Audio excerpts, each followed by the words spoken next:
जगदीश त्रिवेदी के बिल्कुल नए वीडियोस के लिए सर्च करें Jagdish Trivedi official YouTube channel. Search करें, लाइक करें, फॉरवर्ड करें और हाँ, सब्सक्राइब करना ना भूलें।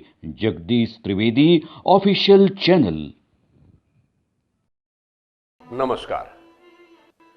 બુધવારનો બોધ આ કાર્યક્રમ માણી રહેલા તમામ મુરબ્બીઓ, માતાઓ, ભાઈઓ, બહેનો અને ભૂલકાઓને આપના મિત્ર જગદીશ ત્રિવેદીના સહર્ષ નમસ્કાર.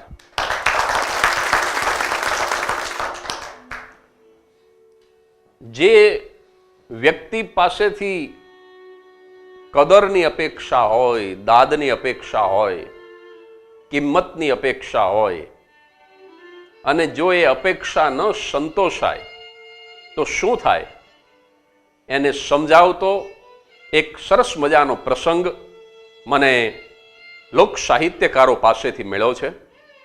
વર્ષો પહેલાની ઘટના છે. રાજાશાહી વખતનો સમય.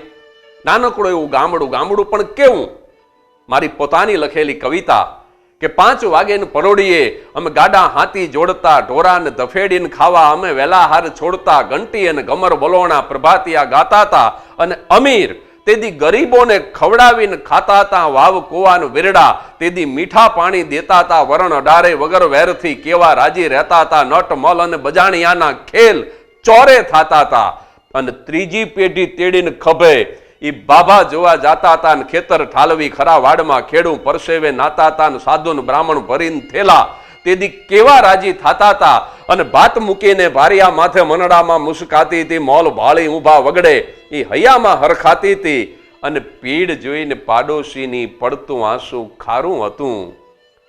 શહેર કરતા તો ગામડું મારું 70 દરજ્જે હારું હતું. શહેર કરતા તો ગામડું મારું 70 દરજ્જે હારું હતું. આવું ગામ. રાજાશાહીનો સમય. સવારનો લગભગ 6-7 વાગ્યાનો ટાઈમ. એક સફાઈ કર્મી મહિલા, એના હાથમાં હાવરણો છે અને ગામની શેરીઓને વાળે છે અને એમાં અચાનક એને આમ જમીન ઉપર હીરા જેવું કંઈક ચળકતું જોયું ને પછી આમ વાંકા વળી અને એ સ્ત્રીએ એ ટુકડાને ઉપાડ્યો તો એને લાગ્યું કે આ હીરો હોવો જોઈએ, નક્કી આ હીરો છે.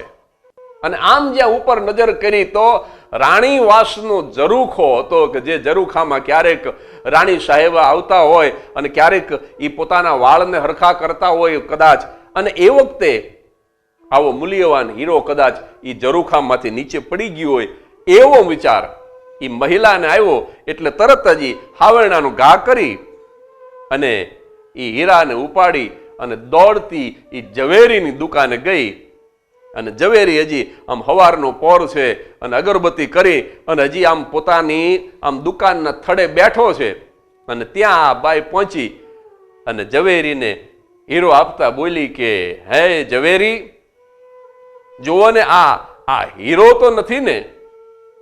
અને એ ઝવેરીએ હીરાને પોતાના હાથમાં લીધો.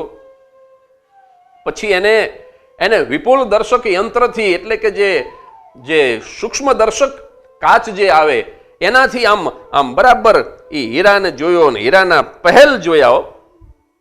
અને વર્ષોથી આ વ્યવસાયની અંદર પડેલો આ માણસ, લાખો હીરા પારખું આ માણસ, એને જ્યાં આમ હીરાના પહેલ જોયા ને ખબર પડી ગઈ કે આ તો 9 લખો હીરો છે. 9 લખો એટલે 9 લાખ રૂપિયા જેના થાય એવો કિંમતી હીરો.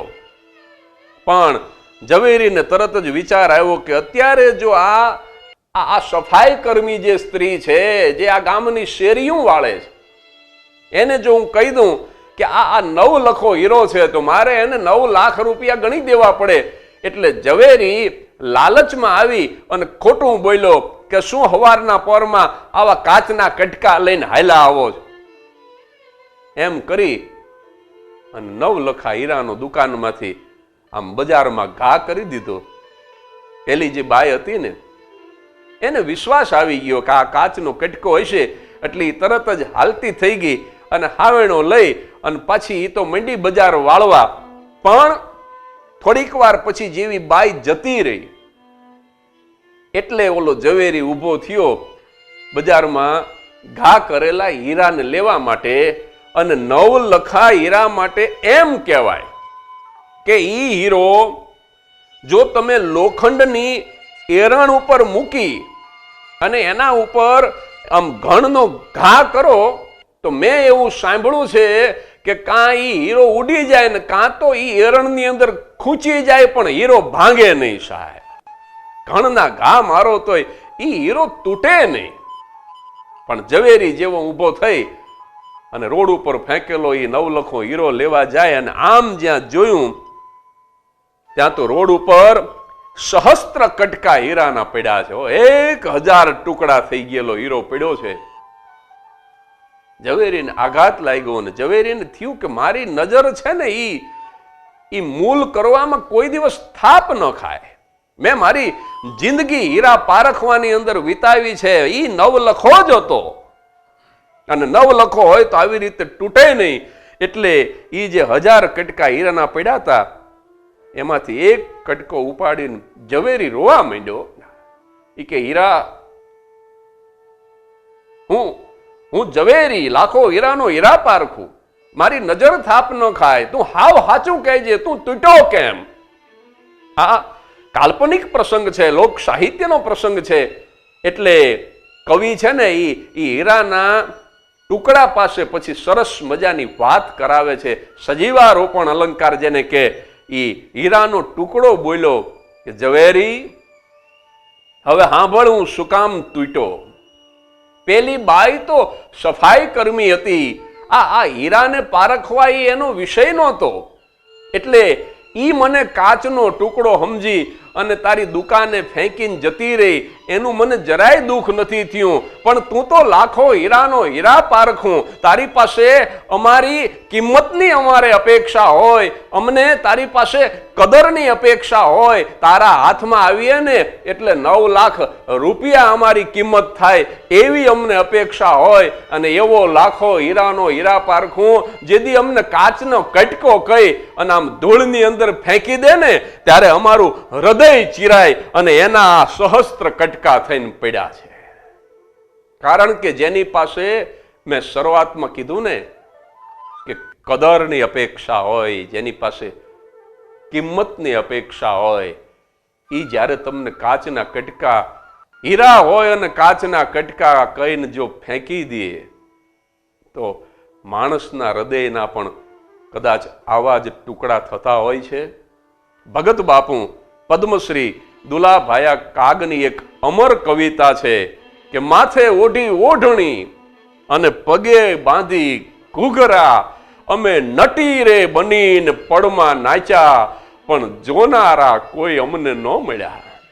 મને જોવા વાળા મને મળે, મને દાદ આપવા વાળા મળે એના માટે થઈને પુરુષ હોવા છતાંય અમે ઓઢણી ઓઢી, ઘાઘરી પહેરી, પગમાં ઘૂઘરા પહેર્યા, અમે મેકઅપ કર્યા અને આખી રાત અમે પડમાં નાચ્યા પણ દાદ દેનારા જોનારા અમને કોઈ ન મળ્યા. બીજી પંક્તિમાં ભગત બાપુ લખે છે કે માથડા કપાવ્યા અમે અને ઘંટીમાં ઓરાણા. આ બાજરાના ડુંડા જે લહેરાતા હોય એ સાહેબ માથડા કપાવે, ઘંટીમાં ઓરાય અને પછી ચૂલે રે ચડીને પીરહાણા પણ ખાનારા કોઈ અમને ન મળ્યા. અમે આટલું બધું સહન કર્યું તો અમને એમ હતું કે અમને પ્રેમથી આરોગનારા મળશે પણ એ અમને ન મળ્યા. અને ત્રીજી પંક્તિની અંદર એમ કહે છે કે સ્વયંવર રચ્યો ને આવ્યા રસિકો રૂપાળા. મેં મારો સ્વયંવર રચ્યો અને દેશ પરદેશથી રાજા મહારાજાઓ આવ્યા, સ્વયંવર રચ્યો અમે અને આવ્યા રસિકો રૂપાળા. અમે કર્મા લઈને વરમાળા એ અમે ફર્યા પણ તેદી મૂછાળા કોઈ અમને ન મળ્યા. અમે જેના ગળામાં વરમાળા પહેરાવી હકી એવો મરદ મૂછાળો કોઈ અમને પતિ ન મળ્યો. એ વેદના એક કુંવારી સ્ત્રીની હોય છે, ખાવા વાળો ન મળે એ વેદના અનાજની, એ વેદના દાનની હોય છે. અને કદરદાન શ્રોતા ન મળે ને એ વેદના કલાકારની હોય છે. તો આવી જ કોઈ વાત સાથે આવતા બુધવારે ફરી મળીશું. ત્યાં સુધી હસતા રહેજો, પ્રસન્ન રહેજો.